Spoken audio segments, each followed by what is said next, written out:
Welcome to In 20XX. This series takes the listener, year by year, into the future.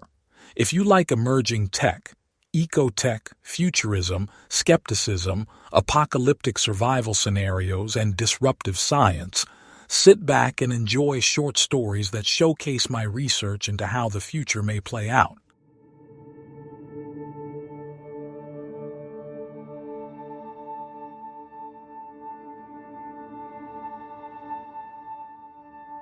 In 2035, they stop reserving FM and AM radio bands for specific stations.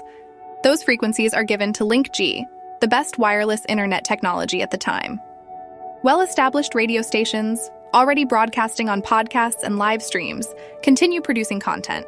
People can still buy mock radios that play live stations, but these devices are essentially VoIP players connecting to the internet.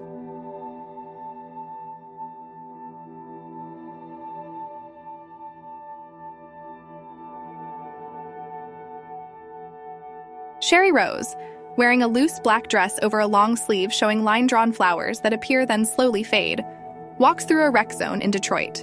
Her blonde and gray hair is piled on top of her head in a bun. Below medium height, she looks up at most people with curiosity as she passes them. Blue AR arrows guide her. Her extra-large eyes can make her look zany like a brainwashed cult member, but her actions and way of speaking assure people she has a keen, clear mind. Spotting the arcade, she picks up her pace. The building is all roof, no walls. Passing under the roof where people set up stations, she veers left and right, avoiding others as she walks deeper into the maze. One station showcases anonymity fashion, including ponchos with changing displays and face shields decorated with graffiti-style graphics. Another space has bikes that fold up into backpacks and haul bed bikes. Next to that, a hologram inside a clear tube features a life-size avatar of the inventor of long-chain fuels. She reaches out to Sherry and says, "Hello there, would you like to ask me a question?" A drone scanner on a tripod can scan the skies and track flying objects. A man sits at a table under a sign picturing pennies, nickels, dimes, quarters, and the message, "I buy coins." Further down, a string as thick as a thread suspends barbells. Across from that, humanoid robots as big as Barbie dolls juggle, break dance, and walk on miniature tightropes. She stops at one booth and looks over antique radios. Some are in good condition, but most look like they spent some time in a landfill. Due to throat cancer, Sherry's vocal cords no longer work. 20 tiny RF chips embedded in her tongue, lips, and facial muscles triangulate with each other to map her mouth movement. Software in her canal link turns the 3D map into words. A speaker pendant on her necklace plays her synthesized voice in time to her silent mouthing of words. She asks the femme tenant, "Can I turn one on?" The femme frowns, reaches her arm up to a 100-year-old clock radio, and switches it on. Sherry covers her ears as digital noise hits them. She says, "Oh, that sounds awful." The femme says, "That's what the internet sounds like." The femme may not have realized Sherry's voice came through a speaker. Sherry comes up to a booth where a man wearing ragged clothes stands before a large aquarium connected to computer equipment. Assistant says, "You've arrived." She says to the man, "Amir, we talked earlier?" He looks at her speaker pendant, his eyebrows furrow, but they quickly smooth as he meets her eyes. He says, "Yes, you're from WDT?" She says, "Yes, and that's your fungus computer?" She bows toward the contraption behind him. He says, "Yes, the brown mass in the aquarium is the computing part. You can see how it grows off the receptors and sugar dispensers." She steps closer and says, "I'm recording." He says, "Okay." She looks at an old keyboard and monitor and says, "What can it do?" He says, "I'm running Minecraft on it right now. As you can see on the screen, the fungus is chopping down trees. It runs fine but crashes after a few days and I have to load it from scratch." She says, "I think people are wondering why. Why grow a fungus that can act like a computer?" He says, "I can't speak for all fungus computer enthusiasts, but I know why I do it. I want to blur the line between human and machine. Your canal link is in your head, but it's still not part of you. Know what I mean?" She says, "I think I do."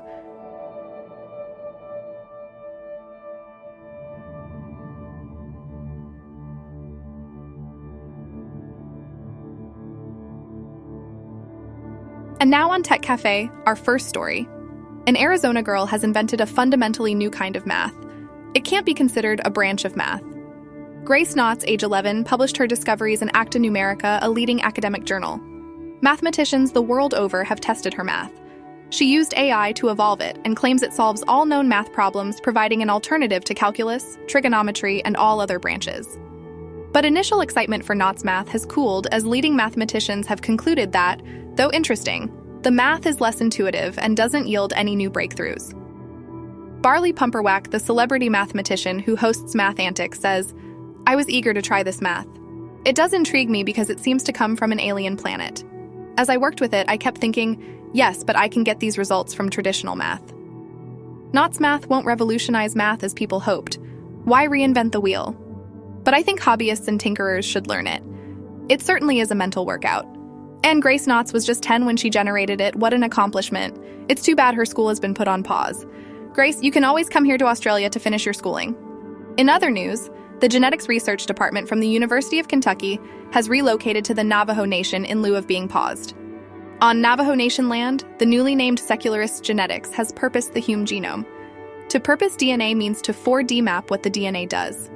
These simulations will take a lot of the guesswork out of genetic engineering.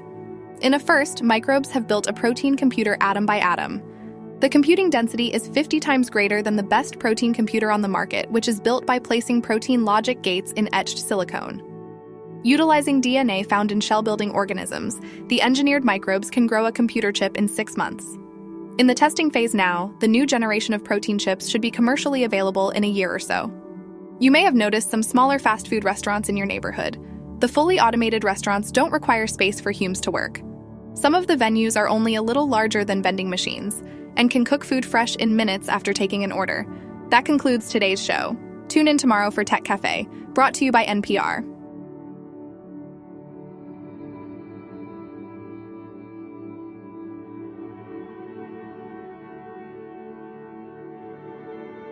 An autocab drops Sherry off outside a 20-story brick building. On the next block, a giantess production center towers much higher. New leaves sprout on the trees lining the street.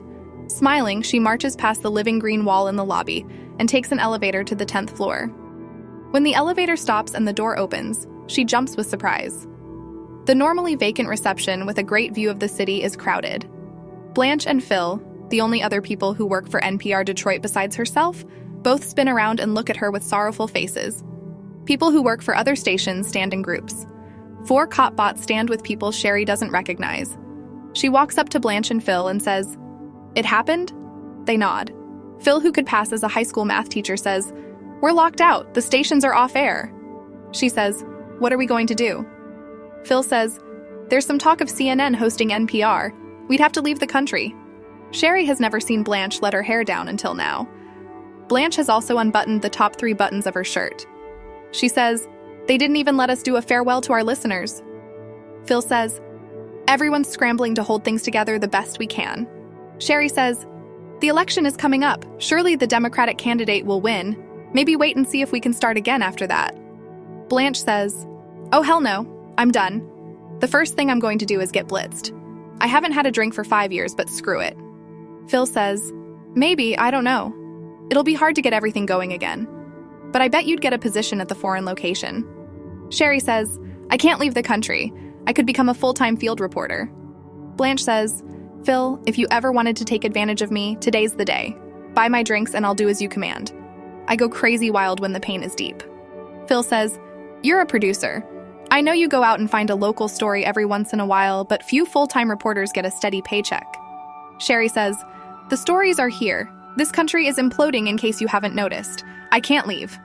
Blanche begins heading for the elevator. She says, "Sherry, you're only thinking of yourself. Phil, are you coming?" Phil follows Blanche. He says to Sherry, "Let me know if you want work. Maybe you're right about a new president and we'll all come back here someday." Sherry says, "Take care, guys. Nice working with you."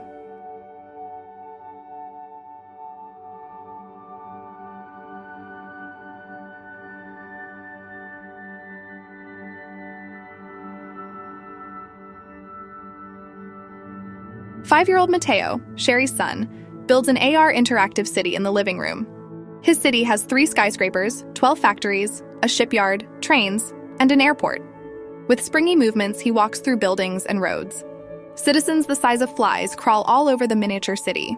He upgrades the water management to reclaim water from the city sewer. To improve power management, he chooses a place to put a gravity battery well. His curly hair wings out on the sides. Some of his breakfast is on his shirt.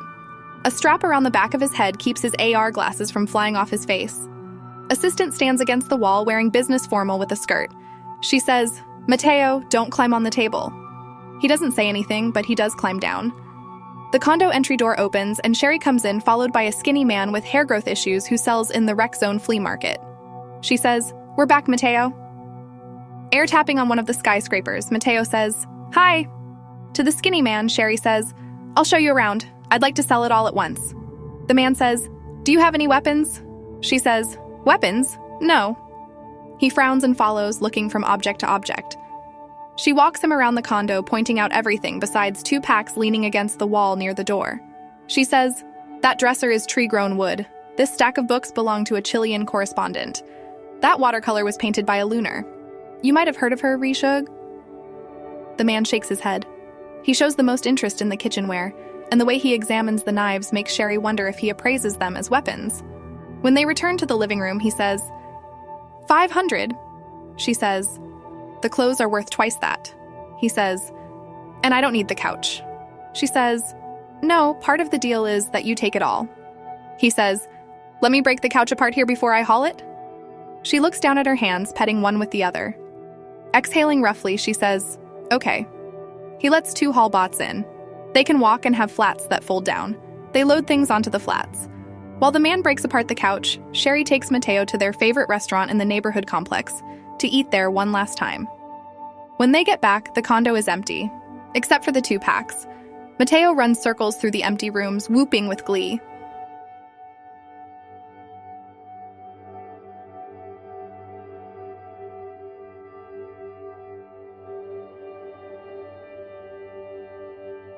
She and Mateo take an auto cab to a neighborhood outside downtown called Sumptown 2. The original Sumptown was a squatter neighborhood. The squatters who lived there refurbished buildings, dug flood wells, planted gardens, installed solar, built play parks, made brick paths, and so much more. Outsiders visited. 2 NCs were built next to it. Landowners showed up demanding rent payments. Non-squatters moved in. The core squatter population moved to the nearest abandoned neighborhood and started over. But this time, many of the squatters secure ownership of the unwanted property before making it homey and desirable. Sumptown 2 is growing with more foresight. Volunteers dig deep trenches where main roads will go. The trenches will be utility and floodways, and roads will go over them. The roads will be made of recycled material. The car bringing Sherry and her son stops at a dead end on a street of dilapidated buildings completely covered in vines. Mateo presses his face to the window. Assistant says, "You'll need to walk 2 blocks. She says, "Keep the car here. We'll leave the luggage in the car." Assistant says, "I'll park the car." Sherry and Mateo share an assistant, so they both see the blue arrows that lead them to step over a barricade that stands half a meter high. They take a walkway made of cardboard planks running along the side of a trench. A plank bridge takes them across what will be a street. Humes in the trench dig and haul dirt. 2 femmes pull vines off the husk of a 4-story. A man and 3 kids pull a broken frame out of a 1st-story window. Hammering echoes off the buildings. They step onto a path on the broken remains of a road overgrown with trees and shrubs. People and used bots carry tons of things along the path, things like solar panels, rolls of hose, water tanks, and tools. Sherry grabs Mateo's hand and rushes to the nearest mover. She says, "Excuse me, why is everyone moving all this stuff?" The man whose jacket makes him look like a hard-shelled beetle says, "This is all from Sumptown. I'm not leaving my whole house system behind. I've got power, water reclamation, you name it. Want to pitch in? I'm generous with karma points."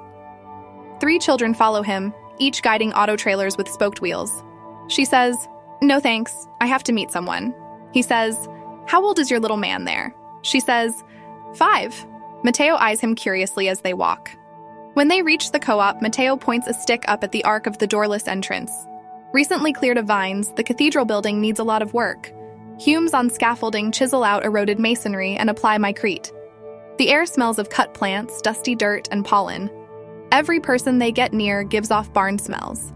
Inside on the cracked stone floor, people climb over brewery equipment, go through bins of electronic and mechanical parts, sharpen blades, and sort reusable material. The arrows lead Sherry and Mateo up wide steps to the newly added 2nd floor. Partitions help define each project area. A man shows people how to cut away useful areas of clothing. A femme helps kids make mosaic on the wall. She says, "The pieces can come from old dishes. Always go with an adult when you search. The buildings you search through may be empty, but the floors could fall away when you walk on them." After the mosaic area, the blue arrows stop. Sherry tries to take Mateo's hand, but he steps away. A man, a femme, and 2 children busy themselves surrounded by incubation units. Microscopes, a mass spectrometer, pipettes, and test tubes clutter a table. She says, "Pen?" The man in his early 30s looks up and says, "Sherry Rose?" He isn't wearing glasses, which throws her for a second. She nods. A smile easily spreads on his face. He says, "I've listened to you for years. My God, Hazel, this is Sherry Rose from NPR. I heard you the first day I moved to Detroit." Mateo looks back and forth between Penn and his mom. She tries not to be awkward as she nods. The femme who he called Hazel says, "I'll take the kids for a walk." He nods. Hazel leads the 2 kids to the stairs. Sherry says, "So, you make microbes?" He glances at her speaker pendant and makes no indication of noticing her artificial voice for the rest of their conversation. She gets the feeling he'll automatically accept everyone, a feeling that renders him very appealing. Her question excites him. He says, "Some call them counterfeit, but I like to call them jailbroken. I'm sure you've heard of microbe packets that can change most plants into meat substitutes. You can buy it, but you can only make 1 batch with 1 packet. A place called the nursery altered that fungus so it can be incubated so you can grow it and use it repeatedly." As he talks, he bounces around like a boy even though he's tall and lanky. He says, "Did you know the entire human DNA has been purposed?" She says, "Yes, lots of my colleagues have been talking about the implications of that." He laughs and says, "I probably heard about it on NPR. The implications are already happening. A new desalination company used microbes to filter water in stages. First, they add microbes that take all the chlorides out, then magnesium. I forget the entire list. But my point is, these new microbes harvest expensive materials from the saltwater and purify it at a fraction of the cost. They can do that due to DNA purposing simulations." He places his hand on a transparent jug filled with clear water. He says, "The nursery sent me an engineered microbe that you add to water. It purifies even in low light. It sequesters all the toxins and impurities in a film at the bottom, and it works better than any filter. You can buy single-use packets, or you can learn from folks like me how to incubate the microbes yourself." Sherry says, "That sounds great. Are they safe? What if the microbes get in a person's blood?" He says, "Our saliva and stomach acids kill them. When they sequester impurities, they kill themselves. They can't grow in the wild. They must be incubated in special conditions. This is just the beginning. Because we can purpose DNA, we can engineer microbes that carry out complex tasks. I have here a smelter microbe. Fill a vessel with water, add the packet, dump in old electronics, and the microbe will eat away the useless parts. Microbes will replace chemical medicines. Did you hear about the medicine that makes insulin in your bloodstream for a few months?" She nods. He says, "That's microbes. It reacts to the body it's in, so it'll always make a stabilizing amount." She says, "You can incubate those?" He says, "No, I incubate microbes that make milk, beef, bacon, eggs, pure water, and mycrete. I didn't want to cut this short, but I need to go in a few minutes. I belong to work club. Today we're teaming up to lift a roof that caved in." She says, "You know I must ask. Any concerns about bootlegging someone else's tech?" He nods and says, "The companies know we do it. For one thing, the nursery alters the microbes enough for them to be considered new inventions. The companies aren't worried about us having jailbroken microbes because we'll never outsell them. Most people find it easier to buy packets of microbes for a penny instead of incubating." She says, "Do you feel guilty?" He says, "Sometimes I realize I'm making excuses for what I do. I'm careful how I talk to my kids about it because I don't want them thinking it's okay to break laws, but self-sustainer principles are what's most important. If not for the mega-rich owning most of the robots, I may have been a home builder, a fisherman. Heck, I may have been a high school chemistry teacher. Humans need to make sure they can always stay alive on their own. They must. We must. The human race could die out if we don't maintain the ability to stay alive on our own." Mateo stares at him with silent admiration. Sherry looks at Mateo, then back at Penn, and says, "People were right when they told me you'd be a good person to talk to."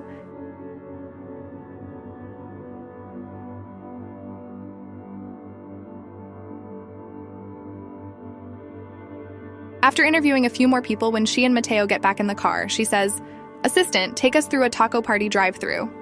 The car makes a U-turn. Mateo claps his hands. A menu appears for Sherry. Sherry says, "Show Mateo the menu." Light leaks around his glasses, and he looks forward and picks an item. Outside Stumptown 2, the car goes through a 5 fast food drive-thru. Each restaurant is as big as an RV. Pizza, teriyaki, subs, burgers, and tacos. Once automated, fast foods have shrunk in size. Food storage is the only thing keeping them from getting even smaller. In the NC, Sherry used fast foods as big as vending machines that cooked food fresh. The grocery next to them adds starter foods when needed.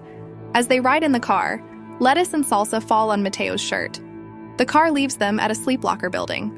People on the street wear dirty clothes and move without enthusiasm. They aren't poor by choice like the people in Stumptown 2. A security bot standing by the entrance must be years old. Scratches and grime mark its clunkier, chunkier joints and shell. Robots walking the street are still a new part of the everyday, yet now she can spot outdated models. She says, "Assistant, rent me a room here." Assistant says, "What size? A sleep pod for 1, a sleep pod for 2, or a room?" She says, "A room." Assistant says, "Your room is on the 7th floor. Follow the arrows." Inside, a second security bot walks the hall. Cleaning bots make a commotion, scrubbing the floor and walls.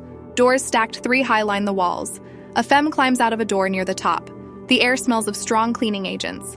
When Sherry and Son take the extra-wide elevator, it moves fast, causing Mateo to say, "Whoa!" He grabs the wall and giggles. Luckily, Mateo is only 5. An older child might not take this lifestyle change too well. In their small, windowless room, they set their packs against the wall and she plugs in their charge cables. She rolls out the puffer blanket and they watch it rise. They sit on the blanket. Assistant reads a book to Mateo. She says, "Let me see you read." The assistant appears. A femme wearing business formal sits next to Mateo, turning pages on a picture book that's 3 times larger than physical picture books used to be. Mateo sucks his thumb and listens. Sherry says, "Mateo, don't suck your thumb." He continues looking with big eyes at the book as he pulls his thumb out of his mouth. She says, "Change the scene." While one instance of assistant continues to interactively read with Mateo, a second instance says, "You have countless choices. Would you like a menu of the most popular?" She says, "Sure." 9 images appear. She air taps evening rainforest, and the white walls disappear, replaced by dense wet woods surrounding them. Mateo claps when he sees the trees. He then rubs his eyes. She sits cross-legged and says, "Open production suite." A virtual screen and air controls appear. She loads the sound files from today and adds segments to the timeline. Half an hour later, as Mateo sleeps, Assistant says, "On behalf of Law Navigator, I must caution you that your ex-husband has also installed Law Navigator, which automatically collects life choice histories that may win him custody of Mateo in the future." She brings her hands to her face. She switches off her pendant speaker and says, "Why are you telling me this?" Assistant says, "Losing steady employment, selling your condo, and staying in a locker hotel don't look good in custody court." She says, "I installed Law Navigator to be on my side. Whose side are you on? Mine or my ex's?" Assistant says, "Both." She says, "Are you telling him that I sold my condo?" Assistant says, "No." Her face tightens up and she says, "Is he tracking me?" Assistant says, "Law Navigator will collect information about you for him." She stands and shakes her fists in the air. It's too late for her to get so worked up. She says, "Anything else you want to warn me about?" Assistant says, "Steady income looks good in custody court. You and Mateo can sign up to have your activities data farmed by Navigator. This will give you a source of steady income. A child's data sells for twice as much as a femme in her 30s. She says, "No, I don't want to do that." When she's put together a show package of the self-sustainer interviews, she sends it out to several media agencies outside the US.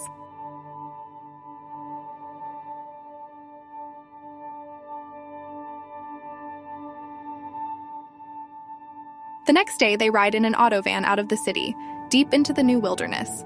Assistant schools Mateo, helping him name shapes, count, add, and subtract. He slurps on a juice box straw. Sherry air types questions she can ask during the upcoming interview. Her AR notepad floats above her lap. For most of the ride, the woods grow high, and they can't see far past the road. Sometimes a hill or rocky area will afford them a view of rolling, tangled forest. Most everywhere, wind turbines tower over the tree line. Sometimes she spots a deep mine rig or produced towers. To think that she used to see crops and cattle when she took a county drive. It's best that cows have no idea their population numbers have taken a nosedive. Cows have gone the way of the horse. A few hours later, they turn off the main road and take a private drive. Robots cut back wilderness. Auto tractors mow the lawns. A mansion stands on the crest of a hill. A pond glitters with sunlight. Small movements along the low stone wall surrounding the estate turn out to be sentry dog bots. At the end of the road, a 5-door garage waits on a turnabout. The van stops. Assistant says, "You'll need to walk the rest of the way." Sherry looks out at the path that leads up to the mansion. She says, "Drat." Assistant sits next to Mateo as they look at a book. Assistant says, "What do you think is the moral of the story?" Mateo says, "That you shouldn't cheat." Assistant says, "Good, and why's that?" Sherry says, "Mateo." Both Mateo and Assistant stop and look at her. She says, "I'm walking up there to speak with a man. Assistant will be with you the whole time and tell me if I need to come back for any reason. Okay?" Mateo nods. Assistant says, "I'll keep the temperature comfortable." Sherry says, "And if anyone or anything approaches the van, let me know, okay?" Both Mateo and Assistant say, "Okay." As she approaches the mansion, a middle-aged man steps out from the double doors. His long hair flips around in the wind. His cardigan is long enough to seem like a bathrobe, and he wears a single-use t-shirt and shorts underneath. He grins and says, "Sherry?" She's a little out of breath when she reaches him. She says, "Mr. Glass?" He invites her inside.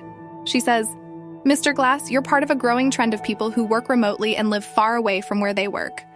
He says, "I'm sorry, I didn't catch all that. I'm a little hard of hearing. Do you think you could turn your voice up?" She says, "Oh, sure. Assistant, make my speaker pendant louder. How's that?" He says, "Better." She says, "Do you show up to work in a standalone robot?"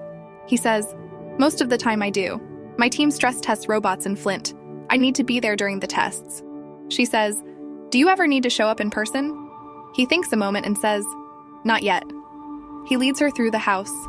In a large downstairs room, 2 VR rigs stand. He says, "I use that one the most. I strap in and it's off to the races." She says, "I don't imagine Giantess delivers way out here. I didn't see a production center anywhere near here." He says, "You'd be surprised. They have drones and blimps that deliver. But I order a lot at once. I have robots take care of most everything. They plan and cook all the meals, so they handle most of the orders. I have cleaning robots, a builder bot, 2 kitchen robots." She says, "Wow, but aren't utilities spotty out here?" He says, "My solar and wind have always been enough. I have backup everything. The most expensive thing has been water, and I just installed a new system that reclaims all my water. From the shower, from the toilet. It may sound gross, but I get perfect drinking water." She says, "Have you met any of your neighbors?" He says, "Neighbors? What neighbors? I know the landowners in this county are all like me, but seriously, it's easier for me to take a trip to the city than to find where one of their houses is. Can you hold on a minute?" He stares to the left of her as light leaks from his glasses. He says, "The police are at my door." She says, "What?" A shiver passes through her. He walks to the front of the house, and she follows, worried about Mateo. He opens one of the front doors to 4 cop bots. The bot in front says, "Is Sherry Rose here? We're here for Sherry Rose." He turns halfway toward her. The bot says, "Miss Rose, you must come with us." She says, "My son is waiting nearby." She steps outside. The bot steps behind her and handcuffs her. It says, "You're acting as a media agent. Your activities are on pause for review." Bewildered, she says, "Where are you taking me? Are you Hume Run right now? I need to speak to a Hume." Her synthesized voice comes out far too calm for how she feels. The bot says, "We're taking you to a media pause center. You're not being convicted. This isn't a criminal charge. Your independent efforts are being put on pause. Your last news story excluded a Christian perspective and is held suspect to eroding and challenging Christian views." She tries to struggle in her cuffs and finds the robot impossible to struggle against. Sweat breaks out on her forehead. She whips her head around and jumps as they escort her down the hill. Her glasses fall to the ground. She would have fallen, but the robot behind her keeps her in an upright position. They take her to a cop van parked behind the auto cab she rode here. She can't see behind her. She says, "Mr. Glass, help my son." But her pendant speaker remains at indoor volume. She says, "Assistant, let my son out of the van and tell him to come to me." Nothing. She says, "Assistant, assistant, where are you?" The cop bot says, "Your link is suspended while your media role is under review." She throws all her weight in the direction of the auto van. With absolute strength, the bot lifts her and sticks her into the cop van. It handles her like she has no strength. It pushes her into a seat, and arm and ankle restraints clamp down. The 4 bots climb on board. She tries to look back at the auto van as the cop van drives away. A broken cry comes from her throat. It sounds like a mortally wounded bird.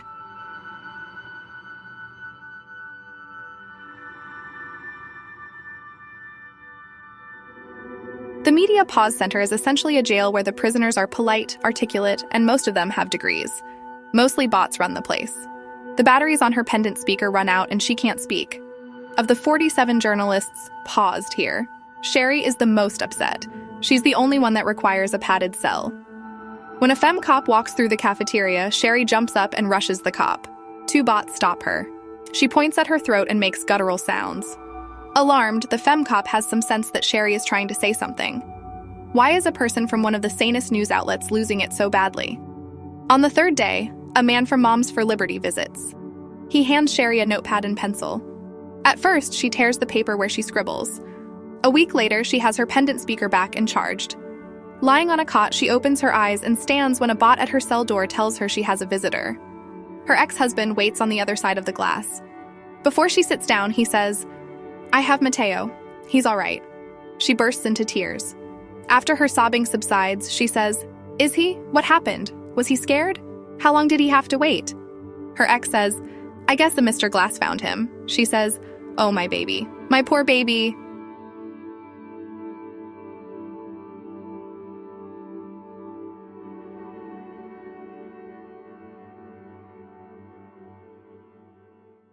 Thank you for listening. Please take the time to rate, review, and subscribe so that more future-minded people can find this show.